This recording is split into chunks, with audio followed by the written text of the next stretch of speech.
마태 순환곡 중에서 아리아군요, 저를 불쌍히 여기셔서 바흐의 오라토리오입니다. 여기까지 됐죠. 고난주간이 내일부터 시작해서 유튜브에서 한번 찾아봤습니다. 목소리가 좀 특이하죠. 옛날엔 저렇게 많이 불렀습니다. 거의 소프라노 비슷한 소리입니다. 여기까지 하겠습니다.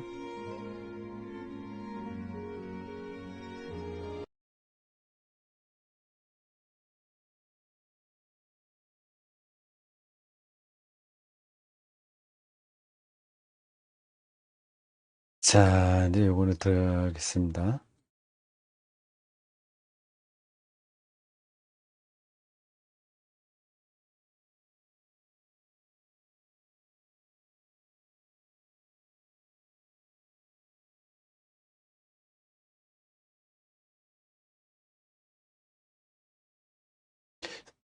설교 복귀 3월 28일입니다. 주일 저녁 시간입니다. 9시 가까이 됐네요. 오늘 날씨가 참 좋았죠? 다른 때 같았으면 이 꽃 구경들 많이 갔을 텐데 코로나19로 인해서 좀 적적하게 이 시절을 보내고 있습니다. 가시는 분들 갔겠죠. 꽃 구경이라는 그 노래가 있는데 3월 28일 설교 마가복음 14장 32절에서 42절을 본문으로 한 겁니다. 일어나라 함께 가자. 그리고 보라 여기까지 가죠. 근데 제목으로는 이제 보라를 빼고 일어나라 함께 하자. 그렇게 정했습니다. 그 동사 그 42절 설교 마지막 절에 동사 3개가 연달아 나옵니다. 헬라어로 한번 읽었습니다. 설교 시간에. 설교 시간에 뭐 원어 같은 거 읽는 게 좋지 않긴 한데 뭐 필요하다 싶어서 읽었어요. 네, 헬라어 성경에도 그 우리말 번역에 그대로 나온 것처럼 해 동사가 나왔다는 걸 확인해 드리는 겁니다. 에게레스테 아고멘 이두.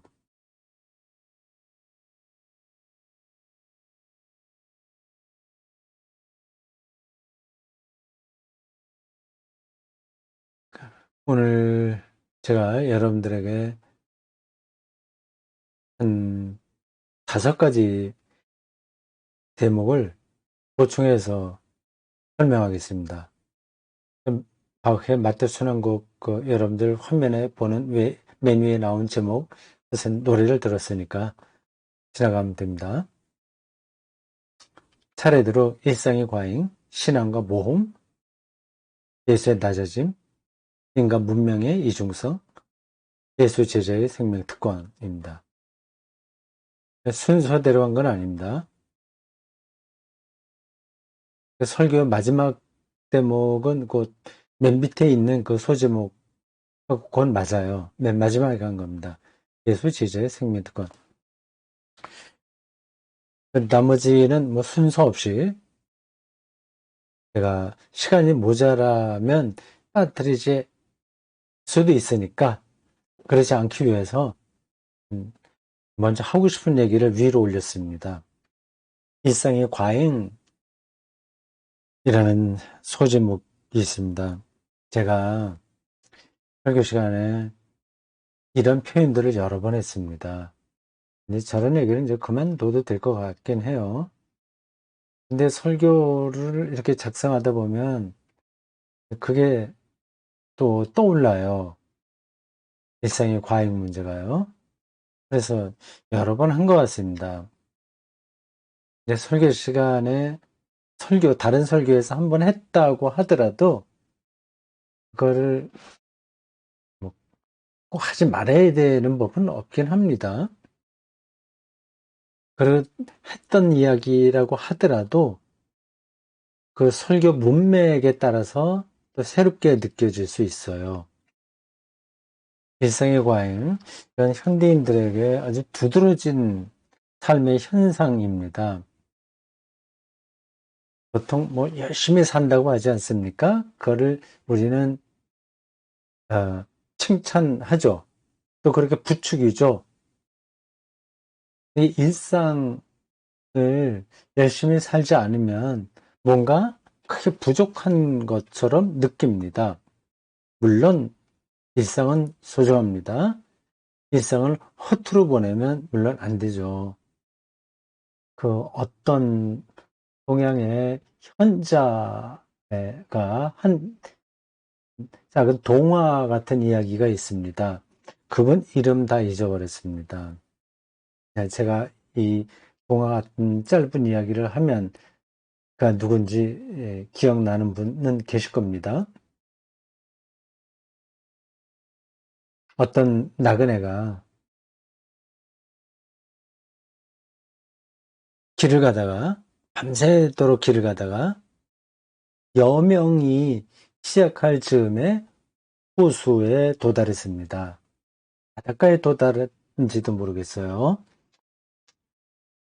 심심해서 누가 준 주머니 하나를 꺼내서 그 안에 들어있는 돌을 던지기 시작했습니다. 재미삼아. 심심하니까. 그건 돌이라고 생각한 겁니다. 주머니 안에 돌이 있어서 하나씩 꺼내서 하나하나 이렇게 던졌습니다. 근데 맨 마지막 돌이 하나 남았어요. 그걸 이제 던지려고 하는 순간에 이제 해가 떠오른 겁니다. 밝아진 거죠. 보니까 그 손 안에 든 게 보석이었습니다. 다이아몬드인지 아니면 금덩어리인지 모르는데 보석이었습니다. 루비였는지 진주였는지요. 그래서 이제 압불사한 거죠. 근데 그 동화가 말하는 것은 일상이 바로 이 보물과 같다 그 얘기입니다. 그런데 많은 경우에 사람들은 그걸 그냥 던져버리는 거죠. 근데 그게 얼마나 소중한지를 모르는 겁니다. 일상은 아무리 강조해도 지나치지 않습니다. 근데 일상을 소중하게 여기고 사는 거하고 거기에 과잉돼서 사는 거하고는 완전히 다른 겁니다. 계속 이거 해야 되고 저거 해야 되고 돈 벌어야 되고 저축해야 되고 뭐 해야 되고 또 뉴스도 봐야 되고 친구 만나서 뭐 별로 예, 의미 있는 얘기 아니라도 잡담하듯이 그렇게 수다를 떨고 어, 또 드라마 보고 사실 우리의 마음을 또 혼란스럽게 만드는 드라마인데도 거기 매달려서 삽니다. 어떤 분들은 하루 종일 TV를 켜놓고 살기도 해요. 은퇴해서 시간이 많으니까 바깥에 나갈 일도 없고 테레비를 켜놓습니다. 뭐 TV조선 주로 많이 틀은 것 같은데 이제 그런데 다 자기의 일상을 소비하는 거죠. 그 은퇴하지 않은 사람이라고 하더라도 열심히 지금 30대, 40대라고 하더라도 여기저기에 일들로 정말 중요한 일에 자기가 몰입하는 게 아니라 삶에 몰입하는 게 아니라 그 일상의 과잉에 이제 흩어져 버리는 겁니다, 삶이. 근데 그런 것을 별로 심각하게 생각하지 않습니다. 근데 그게 뭐 인생이려니 하고 살죠. 네, 설교하는 중에 이런 얘기도 했습니다. 근데 일상이 정말 소중하긴 한데 우리가 아무리 재미있다고 하더라도 그게 과잉되면 우리의 영혼을 손상시킨다고 말이죠. 그걸 적절하게 제어하면서 자기의 영혼이 생생하게 살아나는 쪽으로 자기의 일상을 끌어가기가 사실 쉽지가 않아요. 예를 들자면 제가 취미 생활을 하고 있는 취미로 하고 있는 거예요. 이 테니스만 해도 그렇습니다. 이제 그게 과잉될 수 있습니다. 거의 거기에 매달려 삽니다. 많은 그 테니스 동호회원들 좋아하는 사람들이요. 거의 매일 가죠. 저도 옛날에 좀 자주 갔습니다. 지금은 체력이 안 돼서 매일 갈 수 없긴 합니다. 매일 조금씩 운동하는 거야 필요하죠. 근데 거의 거기에 모든 것을 소진시키는 사람들 제법 많아요. 주말에는 여기저기 시합 뛰고요. 그리고 직장 다녀오면 그때부터 거의 밤 늦은 시간까지 하루에 3시간 이상 그걸 하고 있습니다. 이거 과잉되는 거죠. 근데 그게 사실 자기가 잘 몰라요. 그냥 그 시간만은 그냥 재미있으니까 거기에 묶여 있습니다. 그 일상의 과잉으로부터 어떻게 우리가 벗어나냐. 이게 정말 중요한 것 같습니다. 안식일을 지켜라고 하는 십계명의 그 5번째 계명이 있지 않습니까? 그게 가리키는 것도 사실은 일상의 과잉으로부터 탈출하라는 얘기입니다. 그걸 명령으로 놓아야 사람들이 자기가 하던 일상을 일단 멈추게 되는 겁니다. 뭐 이건 그냥 일상을 흐지부지 보낸다고 하는 그런 것만 아니라 돈벌이에 이제 우리가 완전히 거기에 모든 인생을 걸지 않습니까? 뭐 이런 얘기를 해봐야 사실은 사람들에게 별 설득력이 없긴 해요. 이 자본주의 사회에서 돈 버는 거 빼고 우리가 더 해야 될 일이 뭐지? 그걸 해야 그래도 우리가 앞으로 더 좀 일상을 편안하게 살 수 있지 않냐. 그런 얘기를 합니다. 그만 얘기하겠습니다. 돈벌이나 뭐 이런 데에서도 너무 거기에 완전히 거기 빠져들어 버리니까 우리의 삶을 어떻게 하겠습니까? 파교시키는 거죠. 뭐 그렇게 말해봐야 귀에 들리지 않으면 안 되겠죠.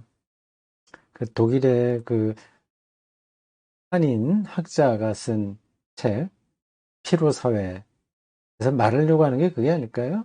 뭔가 열심히 생산하긴 하는데, 그래서 열심히 벌어서 재밌게 살긴 하는데, 피로한 거예요, 이 사회가. 한국 사회가 지금 피로 증후군에 빠져 있다고 해도 과언이 아닙니다. 자, 이상의 과잉으로부터 좀 벗어나 보자. 그 얘기입니다.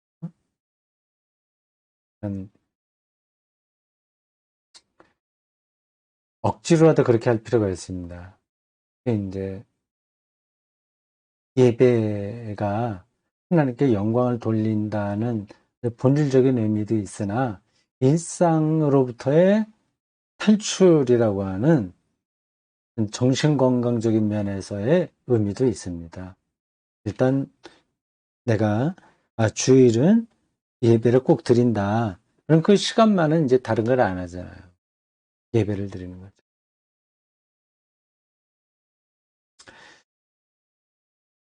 저 어제 뭐 달리는 것 중에서는 3번째, 그러나 설교 복귀로서는 2번째, 신앙과 모험입니다. 이런 얘기도 다른 때 좀 한 것 같아요. 기독신앙은 결국은 모험인 겁니다. 아니, 가장 안전한 피난처를 찾는 게 아니라 확실한 게 손에 안 잡히는데 그냥 자기 몸을 다 던지는 겁니다. 예수님이 십자가 앞에서 그렇게 모험을 했다. 그렇게 설교를 했어요. 근데 이걸 자칫 오해하면, 무조건 믿으라고 하는 얘기구나. 그래 들을 수 있습니다. 열광주의에 빠지는 거죠. 이것저것 생각하지 않고 무조건 나는 무조건 교회 가야 되고 무조건 기도해야 되고 무조건 헌금해야 되고 무조건 교회 활동에 내가 열심히 해야지 뭐 그런 식으로 생각하면 저 모험이라고 하는 말을 오해하는 겁니다.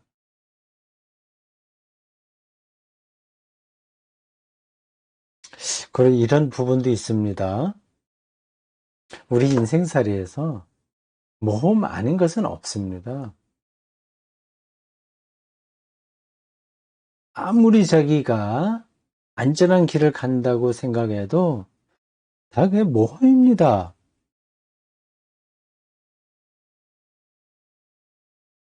확실한 게 없다는 거예요.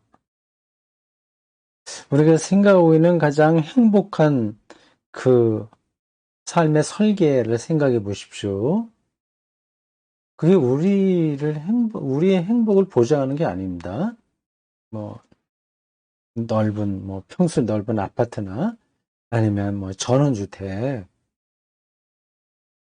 여기 가서, 뭐, 가족들 다 건강하고 행복하게 텃밭, 또, 이렇게 가꾸고, 자연과 더불어서, 혹은 또 세계 여행도 다니면서, 그리고 맛집에 다니고 맛있는 거 먹고, 그리고 뭐 가족들 우애가 좋고, 뭐 가장 행복한 삶 아니겠어요? 뭐 일반적으로 생각하는 거 말입니다. 뭐, 나라로 치자면, 뭐, 북유럽의 중산층들의 삶을 우리가 머릿속에 그릴 수 있습니다. 인격적이죠. 그리고 개인의 자유가 거의 무한하게 보장이 되어 있고요. 복지 또한 좋고 말입니다. 네, 그러한 삶도 확실한 게 아닙니다.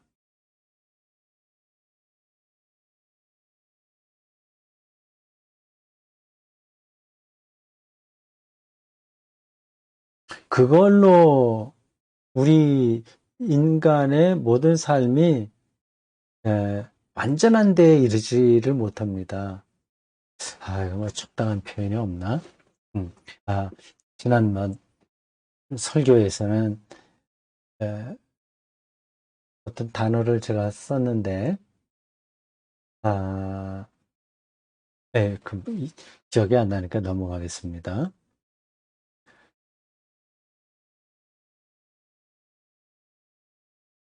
그러니까 어떤 삶을 살더라도 그게 모험인 거예요. 보장이 되지 않는다는 이야기입니다.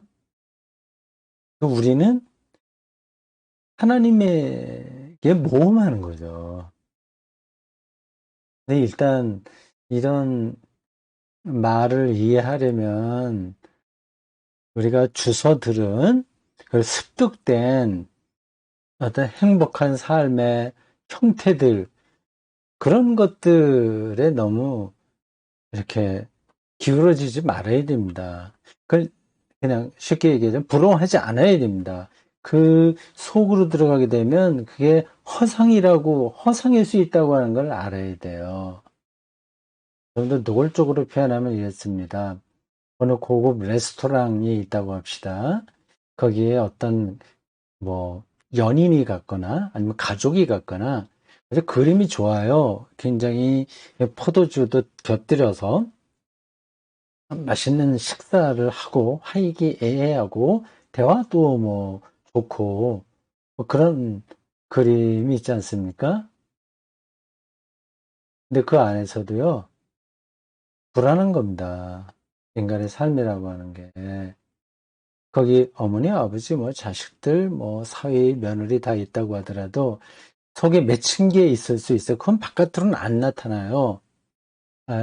저분들 때문에 정말 신경 많이 쓰네. 저 며느리가 왜 저렇게, 예, 시어머니를 우습게 생각하지? 그러죠. 사돈댁하고는 왜 저렇게 예의가 없지? 그건 제가 예를 들어서 설명하는 겁니다. 그런 거로 머릿속이 복잡할 수 있어요. 겉으로는 그 표시가 나지 않은 거죠. 그리고 그 중에 어떤 사람은 에, 속임수로 어, 돈을 버는 사람이 있을 수 있습니다. 완전히 전문적인 투기꾼이 돼갖고 아, 문제를 많이 안고 있는 사람인데, 근데 겉으로는 굉장히 화목한 그런 가정을 꾸리는 것처럼 보일 수 있어요. 겉으로 나타난 것 같고서 부럽다느니 어떻다느니 그런 얘기를 하지 말아야 됩니다. 한나 아렌트가 쓴 그 철학 철학 용어가 있어요. 악의 평범성이라고 말입니다. 언젠가 제가 한번 설명하기도 한 겁니다. 그 나치 그 고위 관료들이 집에서는 자상한 아버지 남편인데 자기 업무에 나와서는 자기 아내나 자기 아이와 비슷한 유대인들을 이제 가스실로 보내는 거죠.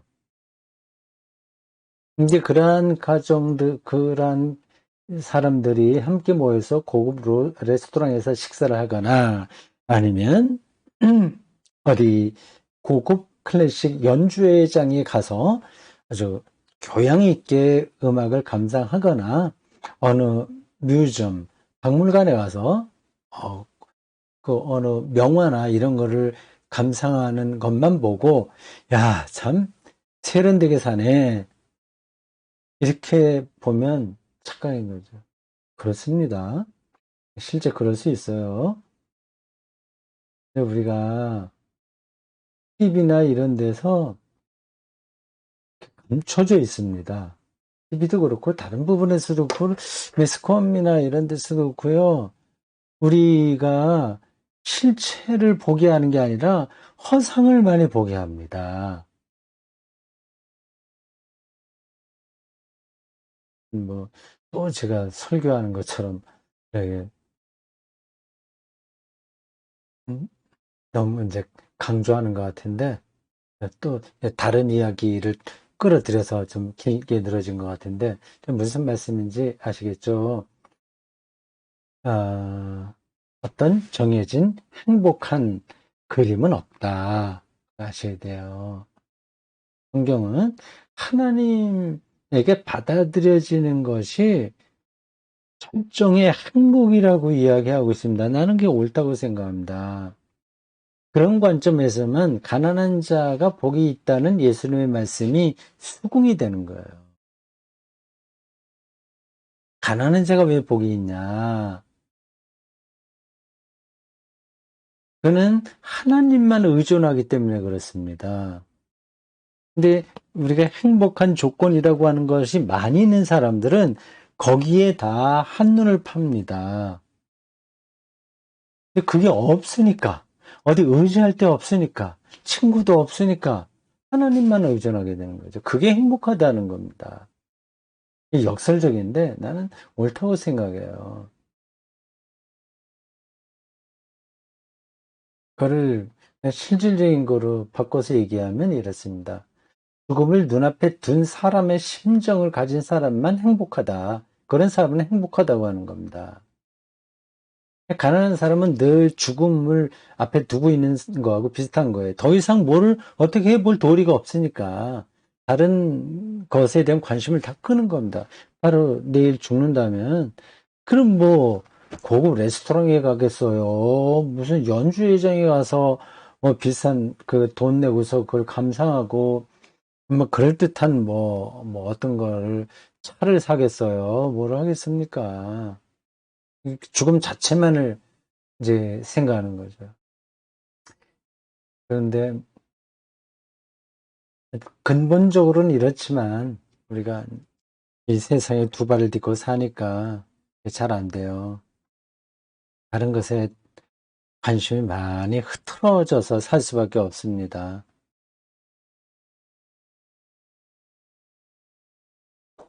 예.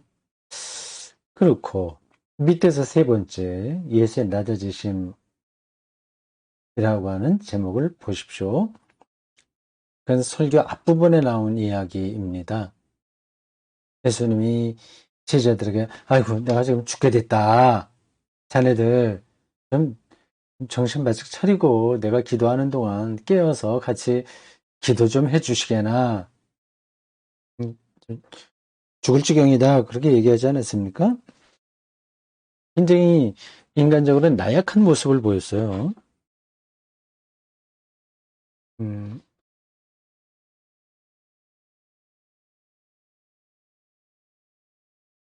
예. 하나님의 아들이라고 한다면 이 십자가의 죽음이 인류를 구원할 길이라고 하는 사실이 분명하다면 왜 이렇게 약한 모습을 보였을까 하는 그런 어, 질문이 나온다고 설교 시간에도 얘기했습니다. 요건 참 그 대목을 설명하기 힘들어요. 예수님의 낮아지심, 하나님의 아들이 낮아지심. 이게 기독론의 대단히 중요한 요소입니다. 케노시스라고 하거든요. 케노시스, 낮아지심, 인간이 되심, 이게 낮아지심이에요. 하늘의 영광을 버리고 이 땅에 오심, 낮아지심입니다. 낮아지셨다고 하는 것은 인간의 모습을 그대로, 인간의 실존을 그대로 살았다는 이야기입니다.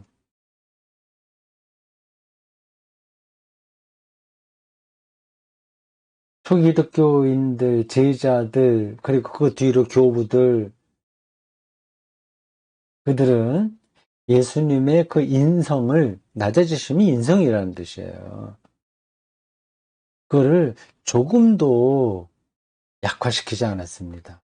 그걸 조금이라도 미화하려고 하는 사람들이 있으면 이단으로 배척했습니다. 아시는 분들은 아시겠지만 그 예수님의 낮아지심, 그 인간적인 구체적인 모습들, 그런 것들을 감추려고 했던 파가 영지주의입니다.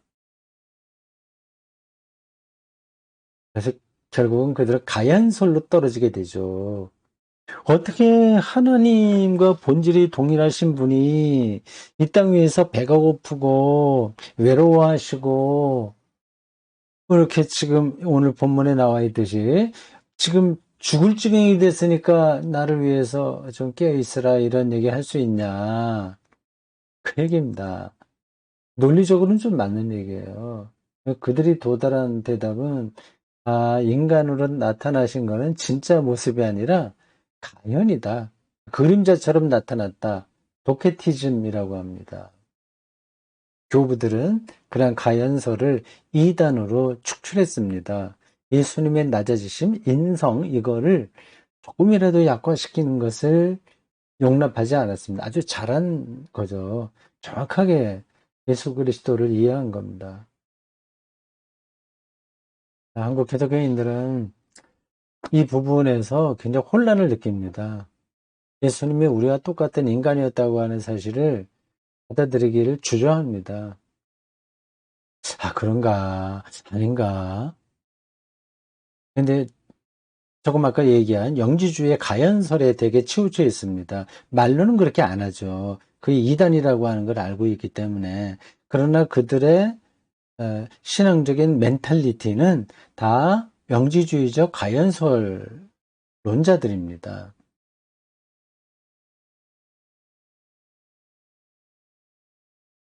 뭐 그건 그렇고요. 여기 뒷부분에 가서 인간 문명의 그 악한 모습에 대한 이야기를 좀 했습니다. 사내들인과 유대 종교의 최고법정, 그리고 빌라도 총독으로 대표되는 로마 법정, 그리고 유대교 종교 법정, 이게 그 당시 최고의 문명이었습니다. 최고의 그 문화 문명, 그 잘난 사람들의 체제였습니다. 그 지금도 마찬가지잖아요. 대통령 제도, 대통령, 뭐 검찰, 대법관, 헌법재판소, 뭐 그게 그 얘기입니다. 그건 이런 체제로 대한민국이 그래도 이렇게 돌아가고 있잖아요. 그게 인간의 문명인데 거기에 이제 뭐 건축이나 의술이나 다른 것까지 다 들어가죠. 교육도 포함해서요. 게다가 그걸 문명이라고 합니다. 시빌라이제이션이라고 하나? 문명입니다. 예수 사건에서 우리는 그 인간 문명의 폭력성을 뚫어볼 수 있는 거죠. 그건 옛날이나 2000년 전이나 그러지 지금은 안 그렇지. 그렇지 않습니다. 그 반복됩니다. 하나님의 아들은 계속 죽습니다. 진리는 계속 죽습니다. 물론 인간 문명이 무조건 다 나쁘다는 게 아닙니다. 그게 우리의 삶을 편리하게는 한 거예요. 근데 도구라고 제가 말씀드렸죠. 도구로서는 필요한 겁니다. 그래서 지금 이 유튜브를 통해서 제가 여러분들하고 이렇게 만날 수 있다고 하는 것도 이 문명 아니겠어요? 이런 게 없으면 뭐 어떻게 이게 가능하겠습니까? 이건 좋은 거예요. 그래서 한국 기독교인들이 자기네 본 교회에 묶이지 않고 여러 기독교나 다른 교회나 기독교 신앙을 맛볼 수 있는 거예요. 옛날에는 그냥 자기 교회 죽거나 사나 거기서만 기독교를 경험했거든요. 지금 유튜브와 뭐 등등을 통해서 확장 넓어졌습니다. 마틴 루터가 인쇄술 때문에 그의 신학을 여러 군데 빨리 전파할 수 있던 것처럼 지금은 더 놀랍도록 이러한 큰 혁명적인 변화가 일어나고 있어요. 이게 도구죠. 도구로서는 인간 문명이 좋다고 생각합니다. 필요하다고 생각합니다. 근데 그게 도구라고 하는 사실을 알고 있어야 돼요. 도구는 어떻게 쓰느냐에 따라서 파괴할 수도 있습니다. 칼과 같은 거예요. 뭐 흔한 얘기지만 칼과 같아서 지금 유튜브로 이렇게 제가 얘기하는데 여기서 이제 거짓말도 할 수 있거든요. 인간 문명이 그렇습니다. 뭐 검찰, 뭐 정의의 보루입니까? 아니거든요. 그렇게 되지가 않습니다. 그냥 그 법조문에 따라서 어떤 일을 처리하는데 그게 거기에 사심이 많이 들어갑니다. 사심이 인간의 죄인 거예요. 안 들어갈 수가 없어요. 어디서나. 우리나라만이 아니라 어디나 다 인간이 있는 곳엔 다 사심이 있습니다. 정도의 차이가 있는 거죠. 제도로 그걸 막아주는 데도 있고, 그게 안 되는 데도 있고, 전체 의식이 좀 높아지면, 그래도 상대적으로 사심이 덜 작용하고, 그죠? 근데 우리나라 경우에는 이게, 이 발전이 너무 팽창, 가속화돼서, 이렇게 사심이 사심이 줄어드는 그런 쪽으로 나갈 기회를 얻지 못했습니다. 굉장히 노골적으로 우리가 갔어요. 여러 가지 면에서 그렇습니다. 인간 문명은 인간이 하는 거라서 그 자체가 선한 게 아니다. 거기에는 죄가 늘 작용한다. 보자. 그런 얘기였습니다. 마지막으로 설교 실제로 마지막 대목이기도 합니다. 이렇게 설교를 끝냈습니다. 예수 제자로 살지 않아도 먹고 사는 데는 아무 지장이 없다. 걱정하지 말고 뭐 그렇게 살고 싶은 분들은 사시라 말씀드렸습니다. 그리고 그러나 그렇게 나름으로 행복하게 살 수는 있으나 살 수 있어요. 이렇게 실제로 그런 사람들 많이 있습니다. 또 존경받는 사람들 많이 있어요. 그런 삶을 저는 부정하지 않습니다. 그렇게 선택해서 살 사람은 살아야죠. 그런데 하나님이 예수 그리스도를 통해서 행하신 그 영원한 생명, 그러니까 부활이죠. 그 생명은 누릴 수 없다. 그렇게 얘기를 했습니다. 그게 이제 예수 제자의 생명 특권이라고 제가 저기 여러분 화면에 보이는 그 소제목 맨 아래에 달았습니다. 이것도 설명하기 쉽지 않아요. 내 인생은 머릿속에 다 그려져 버려갖고 어떤 데 설계 프로그램이 있어서 그거 말고 다른 쪽을 이야기하면 전혀 들어오지가 않습니다. 에릭 프롬의 책 소유냐 존재냐라고 하는 거기서 소유지향성이 아니라 존재지향성을 이야기하잖아요. 이 존재지향성이라고 하는 게 개념이 들어오지 않을 수 있습니다. 그러면 그 책은 아무리 읽어도 손에 잡히지가 않는 거예요. 예수님 말씀하신 하나님 나라가 이게 감이 안 잡히면 기독교 신앙은 그냥 실용주의 아니면 도덕주의 아니면 뭐 기복주의 이런 데 떨어지게 됩니다. 형식은 기독교이나 그 속살로 들어가게 되면 기복주의, 도덕주의, 실용주의, 내세주의 뭐 이런 데 떨어져 버리고 말입니다. 근데 그거를 극복하기가 쉽지가 않아요. 예수 그리스도를 믿음으로 그에게서 일어난 하나님의 부활 사건이 바로 우리의 사건이 된다는 것. 이게 예수 제자의 특권이거든요. 그렇게 말하면 이게 추상적으로 들리는 겁니다. 더 이상 제가 설명할 수는 없어요.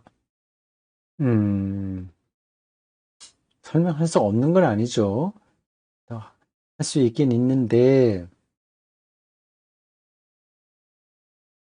할 필요가 없다, 이제 그렇게 생각하는 겁니다.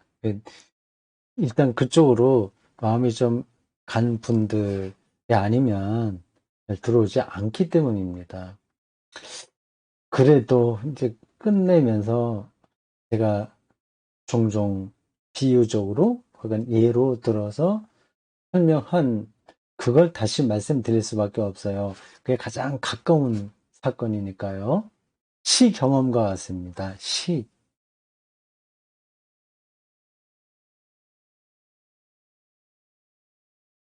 음, 그 시인에게는 시 경험이 절대 경험이에요. 생명 충만이에요, 그들에게는. 그러니까 그거를 경험하지 못한 사람들은 저 시인이 지금 뭐 하는 짓이야.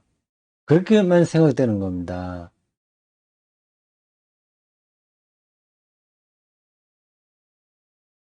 예수 제자들은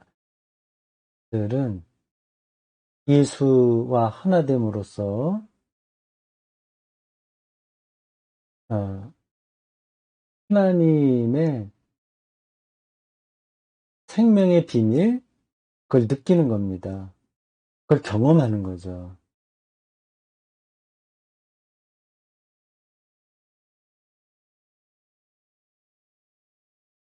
그래서 그래도 조금 더 이제 한마디만 한 걸음만 더 나가서 설명하면 이렇습니다.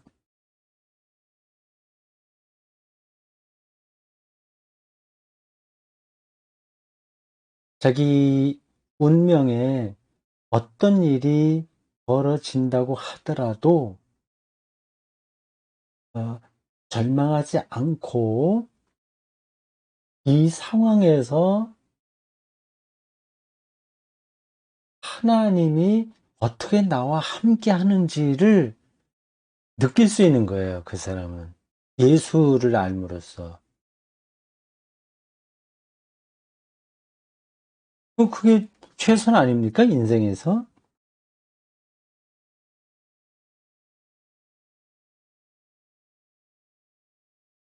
자기 아버지나 어머니가 자기를 사랑한다는 사실을 어, 자기의 마음 깊이 느끼는 사람과 그런 사람은 가난하더라도 어떤 생명의 능력이 있는 거잖아요. 근데 돈이 많고 뭐 사회적인 직분이 높아도 아버지 어머니가 자기를 사랑한다는 느낌이 없는 사람은 고아와 같이 사는 거 아니겠습니까? 그냥 비유적으로 제가 설명한 거예요.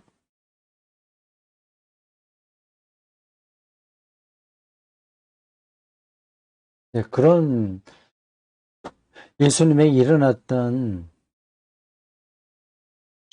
생명 사건, 십자가까지 예, 지고 운명을 받아들였으나 전혀 새로운 생명인 부활로 하나님께서 그를 건져냈다는 사실을 이제 실질적으로 느끼는 겁니다. 그래도 조금 충분하지는 않은 것 같은데 오늘 여기까지만 하겠습니다. 자, 고난주간입니다. 한 주간 잘 보내시고 부활절에 만나도록 하겠습니다. 수고하셨습니다.